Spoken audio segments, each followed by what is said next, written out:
Altars are raised to terminate the destinies of men. Elijah and the prophets of Baal showed us clearly that life is governed by altars. He said, get the prophets of Baal, let's build an altar. It was that altar that transited power. Why did Elijah not come and say, you, prophet of Baal, die now? No, those people had a God behind them. Because these things are done by altars. Don't take people for granted. Take everybody serious. You must be altar relevant. You think cleaning the altar or sweeping the church, washing it is free? It's not free, man. When they are relaxed. Anything you do for God, you are waking God up. If a man can be said, thank you for giving me a gift, how much more God? You think you're doing it for your church? You're doing it for God. That's why when you are asked to sit here to serve God, you're not serving your leader, you are serving yourself. It may be this thing you do that God will fight for you. It may be carrying this offering basket. God will fight for you. You must play a role to activate attention.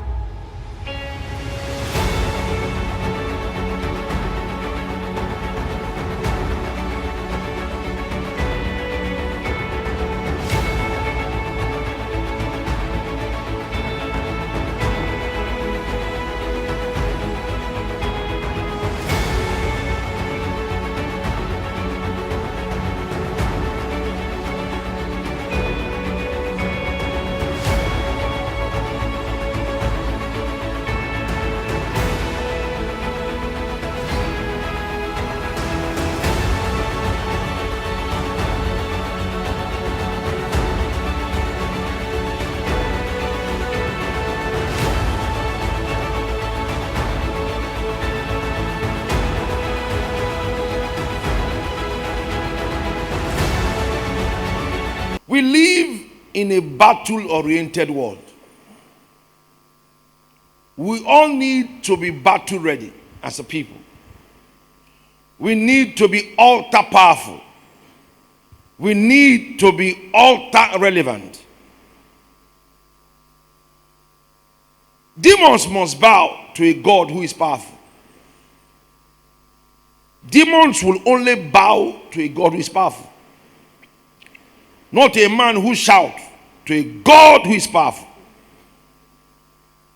And stop feeling that coming to church is safety. No. There was nothing in the Bible that describes that. That going to church, we are safe. No. There's nothing that says that. Going to church, I'm going to have a child. I'm going to have... No. There's nothing that said that.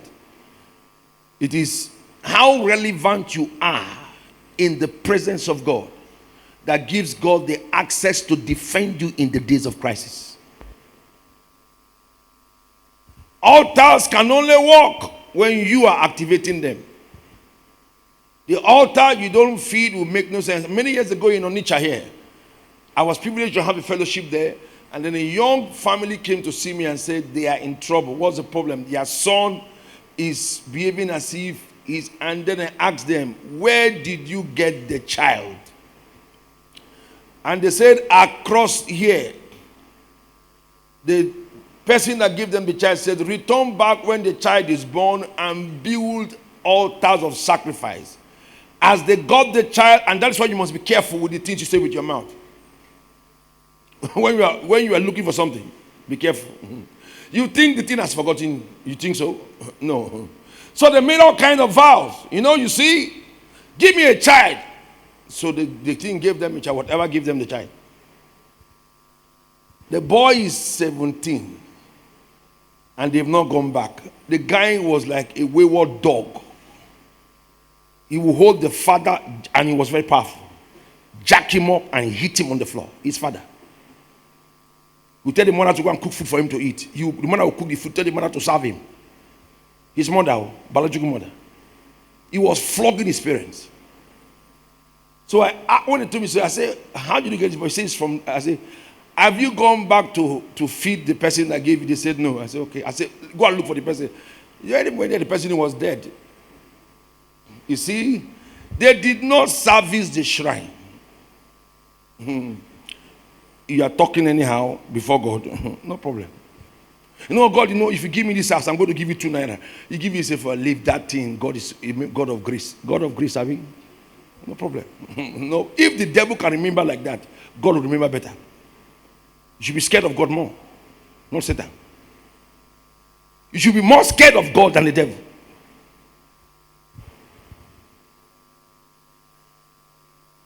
So I took the boy and asked him some things, and we worked on him, and he was fine. But the truth is that the problem was when you go to an altar and you activate it, it has to work. Altars are raised to terminate the destinies of men. Elijah and the prophets of Baal showed us clearly that life is governed by altars. He said, get the prophets of Baal. Let's build an altar. It was that altar that transited power. Why did Elijah not come and say, you, prophet of Baal, die now? No, those people had a God behind them.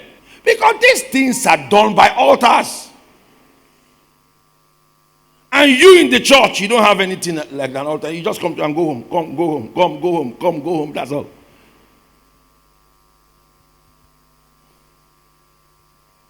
That is why it's like the church is powerless.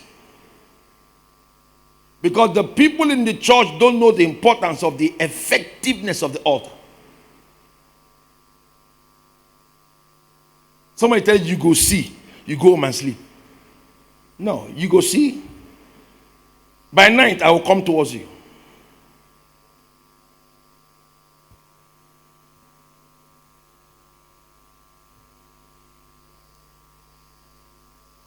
Let us wake up as believers. The battle is not getting better. People are getting wicked by the day. Every day you get up, somebody is plotting evil against you. Even a best friend wishes that you fall and die. Lift your hands up. Whatever is provoking your destiny in failure will go down after now. Sometimes you look and say you are weak to pray, weak to fast. Everything about God, they have released something against you. Something has been sent against your life. Something coming to church becomes a problem. You hate, if you see my phone call, you'll be angry. See, all of those things is not you. A cloud has been released to your life to kill you. Lift your hands up. Any altar manipulating your family and your life today, it will come down. Don't take people for granted. Take everybody serious.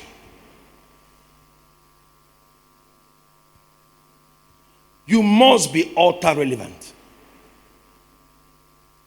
You think cleaning the altar or sweeping the church, washing it is free? It's not free, man. They are relaxed. Anything you do for God, you are waking God up. If a man can be said, thank you for giving me a gift, how much more God? You think you're doing it for your church? You're doing it for God. That's why when you are asked to sit here to serve God, you're not serving your leader, you are serving yourself. It may be this thing you do that God will fight for you. It may be carrying this offering basket that God will fight for you.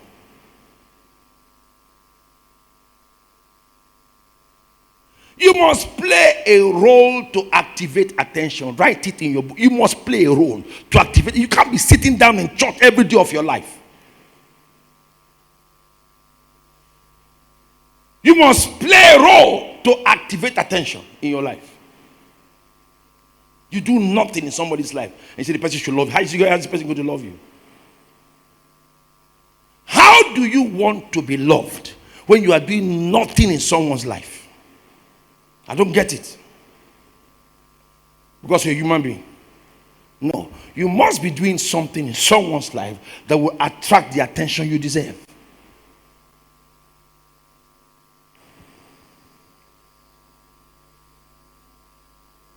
So let me show you a few things here about David. There were 4 enemies in David's life. Number 1, the lion. Number 2, the bear. Number 3, Goliath. Number 4, Saul. David triumphed over all these things. Why? Because he had a backup, which was God. You can't win him. You can't defeat David. You cannot defeat him. Because he had a backup from the altar. Strong backup from the altar. He knew that God was with him.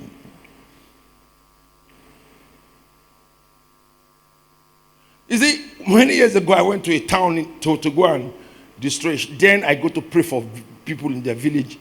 And I was trying to destroy the shrine in front of somebody's house, a member of the church. And one man just came and said, Pastor, stop that. Yeah. Boldly challenge, say, Pastor, so if not, you will see. And I like when people talk to me like that. You may think I'm quiet. I like it when you go to that level. Say, my friend, go and sit down. You, go and sit down. I didn't come for you. So we burned the shrine. As we were burning the shrine, he was reacting there. I was looking at him. I don't talk to people like that. What you do is in the night, is it not midnight? That's all. You have told me that you are powerful, so I'm waiting for you now. Come. I just told my son, enter the car, sit down. It's me and him. Sit down inside the car. I'll take care of him. We burned the shrine. I entered my car and I drove off. My son was shaking. I said, relax. Relax. I'm your pastor. I'm your pastor. Relax. After 2 days, the man died. Relax. Is it not him that said he wants to die? Did I call him into the picture? He's the one that came and told me he wants to die. So I showed him how to die. He would have still been alive till now. But I was on my own. He came and told me, come and threaten me, no problem. I've been there and we know how far. I was on my own. He came and said he wants to die. I said, okay, death, carry him. As simple as that. And he died and left the earth. I decree over your life. May you never be a victim of somebody's force. Let no man say because of him your business is down. No, may it never be your testimony. I release that your God will rise from this altar and fight for your sake. Lift your voice and say amen to that. How did David provoke God? That he was a lover of God. Right now, you must love God though. Don't love a church. Love God personally. You must love the Lord. You want to see God fight for you? Love him. Love him with your heart. Delight in the Lord. Psalm 37 from verse 4. And he shall give to you the desires of your heart. Delight yourself with God though. Everything about you should be given to God. Put God first in your life. Love the Lord. Mark 12 from verse 30. Love the Lord. Love him so much that he knows you love him. Today that a lot of people are just doing as if God is begging them. I wonder why you feel that way. He doesn't need you for anything. If you love the Lord your God with all your heart, with all your soul, with all your mind, with all your strength, he said, this is the first commandment. Ladies and gentlemen, love the Lord though. David had victories because he loved the Lord. Love him. You want to see God rise for your sake? Love the Lord. Love is not given for free. Anytime you genuinely give love, it comes back to you in response. Love has a responsive mechanism. It responds back to you. There is nothing you give in love that will not return back to you. Please be careful. Love the Lord with your heart.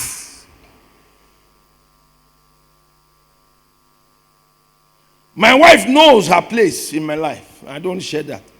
My children know. They know it. We're not. You can't come and be telling me nonsense about God. You see, I say, come on, shut up. You can't tell me any other thing. I'll listen to bed. When you come and say, come and shut up your mouth. What right do you have? That is my place with God. You don't go close to that place. Love the Lord with your heart. So in your days of battle, he will be the one to fight, not your uncle. Uncles have limitations. Are you hearing what I'm saying? He'll be the one to see the evil days and stop them. 2 Chronicles 15 from verse 15. Please pay attention to me carefully. Give your heart to God. We are in a wicked system. A system where somebody who laughs with you is against you, but you don't even know. So you need God to be by your side at all times.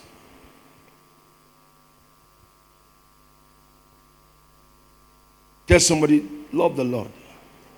Shake the person, love the Lord. Don't play with your life.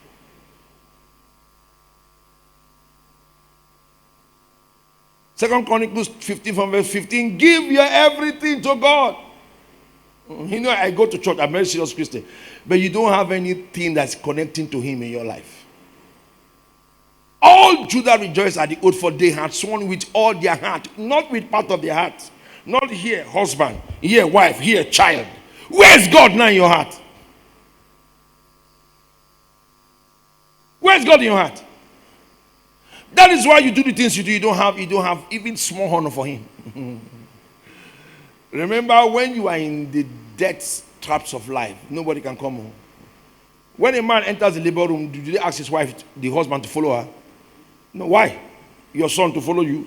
No. You enter there alone. You enter there. Then you will, Jesus, save me, Lord. Why are you calling Jesus Christ? At that time, it's only God that will help you. No man will. With all your desires, everything about your life must first go to God. So when the devil rises against you, who will fight for you? The one who you love. Your lover. Why do you prefer a gate man than the CEO of the company? Jesus is the CEO. And the gate man says he loves you more than Jesus Christ. And you are agreeing that? No. Right, number one, under loving God, you can see 1 Samuel 17:45-47, how David fought for God. Number A, he built God a house. 1 Chronicles 29:1-10. David so loved the Lord that he built for God. How many of you have decided to build for God? He built for. When God told him, don't be, he said, sir, I know I can't build, but can my son build it? He furthermore chose the things he wants to do for God. He bought all the building materials. This is a place to run away. He would have said, now that God, and some people do that a lot in church. God, now that God said I should not be there. So, I wanted to do it too, but I heard that somebody wants to do, so I stopped. You wanted to do it. Somebody spoke and you stopped. You're deceiving yourself. You didn't want to do it. You didn't want to do it. If you wanted to do it, you would have done it. Because that was what you knew you had to do for God. David said, I will build for you. God said, you cannot build. He now said, but I can get the materials. God said, yes. Then wrote letters to his friends to support the son for that building to be built. It was David that built the temple, not Solomon. Hello. It was David that built the temple, not Solomon. Solomon was just a figurehead to supervise the work. The real builder of the temple is David. Now please, there are legacy projects you must keep in God's house so he can fight for you. Don't be a member of a church. I've been saying it to all of you in this place. There are legacy programs you must run in the church so that God can fight for you. In Luke chapter 7, a man was crying that the son is about to die. They told Jesus Christ, he has built a synagogue for you. And Jesus Christ says, take me to his house. There are legacy things you must do inside the church. Oh, take it serious. Start it now. Build for God.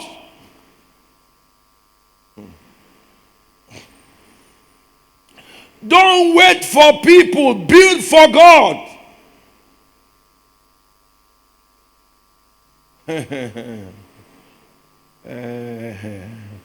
So when the devil comes to your family, you say, hey, my friend, come and get out of here. This one is building for me.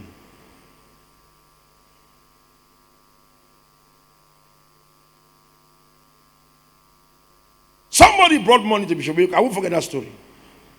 They are almost through with the ACT project, to chair, to window, to lightings, to instrument. Everything is ready. Brought money in the billions of torrents of dollars. I said, this is my own quarter of the project. And the people say, we have finished collecting money. It's enough. But you can put it somewhere else. The man said, I can't go back with these monies. So they put it in the church planting program. The man would have gone back with his money, Zabi. How many of you have been in the class when somebody do hand like this and put it down? Have you been in that kind of situation? Somebody, they ask the question, you raise up your hand like this. and did like this. Then now when they answer, say, yes, that was what I was about to say. They just say it. It's a lie. You didn't want to say it. You didn't even know it. And that's what people do inside the church. You know this is what you're supposed to do. You are waiting for others to do it and say, but they have done it now. If they have done it, do it again yourself. Because that is an instruction from God to your own life. You see, some persons just do because they love to do, but you were given the guide to do it yourself. There are two different things here now. You will just be sluggish about it and allow the devil take care of your life. David built for the Lord. And you see God at every time standing to fight for him. First Chronicles 29 from verse 1. Furthermore, David the king said unto all the people, Solomon my son, whom the Lord had chosen, is yet young, tender, and work is great. For the palace is not for man, but for the Lord. Go to verse 2. Let us, now I have prepared with all my mind for the house of my God. This is the guy who knows where he was going to. Who knows who will fight for him. Who knows how to win his battles. Who knows how to live a victorious life. Who knows how to win wars. Who knows how to keep the devil on his toes. Look at him. My affection to the house of my God, I have of my own proper good and gold and silver, which I have given to the house of my father. This guy knew how to win his wars. Number 1B, recognize the role of a prophet in your life. David had one significant character that was unique. He knew how to honor his pastors. David was a unique man. At every given time, he inquired from his pastor what next to do. That is why he won all his wars. Let me show you 3 scriptures. If David hears now, you go back and say, should I go again? He was asking questions like a little baby before his pastors. 1 Samuel chapter 37 to 8. Now this is David. He has returned back from a war and they have stolen his wife, children, and property. And now David said to Abiathar, the priest, I pray thee bring me the heater, the ephod, and Abiathar brought it. This Abiathar is the priest seeking God's face on his behalf. Go to verse 8. And David inquired at the Lord, saying, shall I pursue after this troop? Shall I overtake them? And he answered him, pursue. Who answered him? Say pastor, not God. No. Which God? His pastor. Pursue, overtake, and do what? And David entered the road. He had respect for the role of his pastor in his life. Some of the crises you are facing is because you allow the devil to work in your life. Altars are being raised and they are affecting you because you don't have anybody guiding your life. Nobody guiding your life. Nobody is telling you anything. You get up in the morning, you do whatever you like, just do. Well, that's why you're where you are. This is David, the king of Israel, seeking counsel from his pastor. He had a pastor who was with him there. Today I see young folks everywhere disregarding every guide of light in their lives. Hear me clearly, the devil will become very powerful when you become very disobedient. Write it down. The devil will become highly powerful when you become very disobedient. And I know you will give excuse. You begin to say, why are things the way they are? It will be tough. Altars, you think somebody's happy that you're driving a car? Or you have a child and you don't know where you are. See people's mind, you'll be afraid of you talking about yourself before people.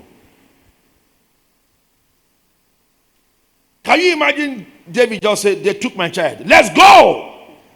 They took my wife. Let's go. He didn't say that. He said, man of God, should I go? This is my child and my wife's. Should I go? The pastor said, let me check. Okay, David, you can go. Pursue. That word is not David's word. That's the pastor's word. Overtake and recover all. And David went and recovered. You are not doing anybody a favor if you obey instructions. You may enjoy your life now. You do anything you like, no problem. Time will tell. Let me show you again. I'm showing you what gave God the capacity to support David. You see, God must be interested in your life, how you treat him. 2 Samuel chapter 2 from verse 1. There are too many of them. I only picked 3. Oh yeah, all of you read again. Read. And it came to pass after this thing that David inquired of the Lord, saying, shall I go into any of these cities of Judah? The Lord said unto him, go up. And David said, whether shall I go up? He said, look at how a man was seeking God's face. No, keep verse 1. Keep there. This is how this guy, you say he's great. He didn't lose any battle. This is why he didn't lose any battle. Shall I go up to any of the cities of Judah? And the Lord said unto him, go up. And David said, now stop. He has gotten the first instruction, Abi. What did he now ask again? Lord, sir, unto you, go up. And David said, whether should I go up? Not that you say I should go. Should I go down or up? Should I go up? And God said, go unto Hebron. Very specific guidance in a man's life. That was why he never lost a battle.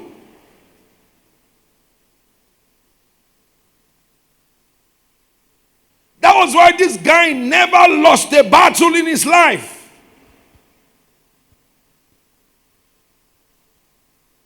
Because he understood the role of a pastor in his life.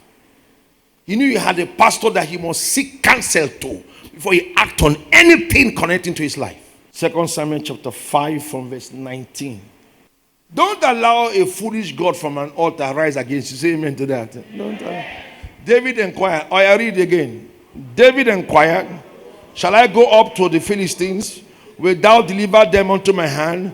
The Lord said unto David, go up, for I will do what? Doubtless deliver. This thing is a pastor talking to him. Oh, it's a man of God speaking to him. Not God directly, a man of God. This is a king with a pastor seeking counsel from God. Battles are not won because you attend the church. They are won because there's a role of a prophet in your life.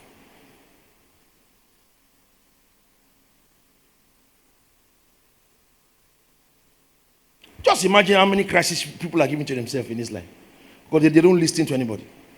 Now let me say, do you know that good advice can save you? Talk less of divine advice. There is good advice, good counsel. How many people in your life who are good counselors in your life? Who talk to you privately? Leave God's voice now. Leave divine counsel. How many persons do you have in your life who sits you down and advise you correctly? Leave divine counsel first. That you go quietly and sit down and say, please no, this thing is bad. This thing is wrong. That alone can even help you. Then about the futuristic of your own life now. This relationship will kill you in 5 years. Stop it. That one is divine. This statement you are making all the time is going to damage you. Divine. But what about the one that tells you the way you are behaving now is wrong? Order back your step. That is just common sense. How many of us have that kind of life? How many of you today have that kind of person in your life who can advise you to stop certain things you are doing and you stop?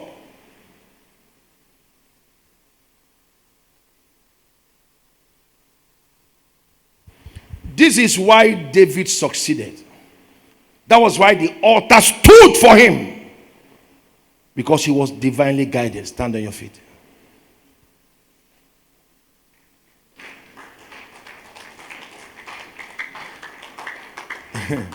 He was heavily hated by people, but never defeated by any. Take note. Heavily hated, but never defeated by any. Because before the enemy takes one step, he has seen the step ahead. Today, people are challenging their pastors, challenging their prophet. You are even, I put it to you, pastor. If it is me, I won't answer you. So come and get out of my office. You are putting things to people who are supposed to be guiding your life. You're supposed to be reverencing with fear in your spirit. And lying down to take instructions.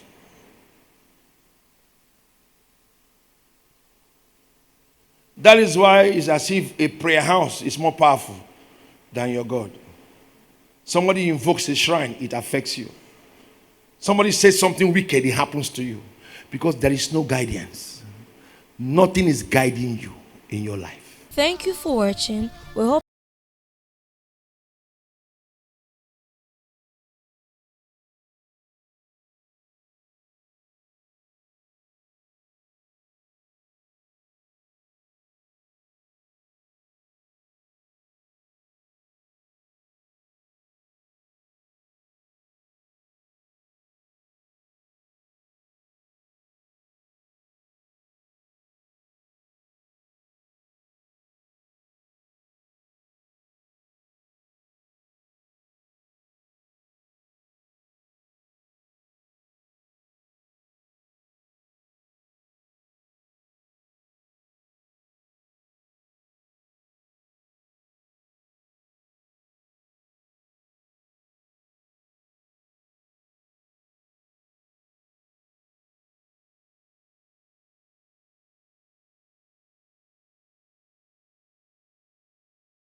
on one.